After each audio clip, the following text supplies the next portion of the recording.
BC Ferries' announcement that its 4 new ships will be built in China has made waves, the political tsunami reaching all the way to Ottawa. The Conservatives, both federally and in BC, say the deal should be scrapped entirely. But would ferry users support paying $1 billion more for a ferry built in Europe, since no Canadian companies bid, even if that means higher fares? I'm always concerned about dollars and value for the dollar. Certainly I'd like it to go toward Canadian builders if it's possible. But I'm also torn between, the cost of the ferries. They'd probably have to end up raising the cost of the trip over. Ideally, I think they should be built here. Yeah. But I think they're playing catch-up. I think there was a timing issue. We need those ferries now. Some mayors in ferry-dependent communities say residents don't care where the new ships are built, as long as it results in more reliable service and affordable fares.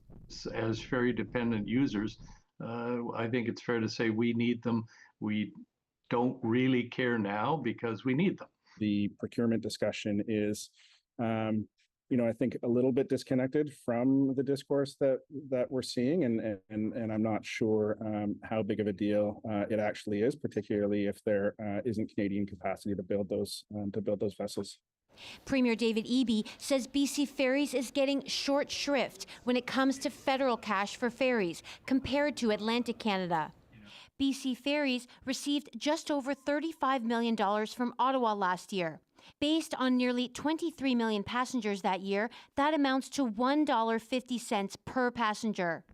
Compare that to Marine Atlantic, which received $192 million from the federal government while serving just under 400,000 passengers. That breaks down to over $500 per passenger. The Premier also pointing out that Marine Atlantic's newest ship was built in the same Chinese state-owned shipyard without similar backlash. A $1 billion loan to BC Ferries from the Canada Infrastructure Bank is now the subject of scrutiny from the House of Commons Transport Committee. It follows criticism from provincial and federal Conservatives who say the contract should be cancelled. But one UBC professor says that's simply not realistic. The notion that ships to be operated by BC Ferries should be constructed in Canada is acting rather like Mr. Trump.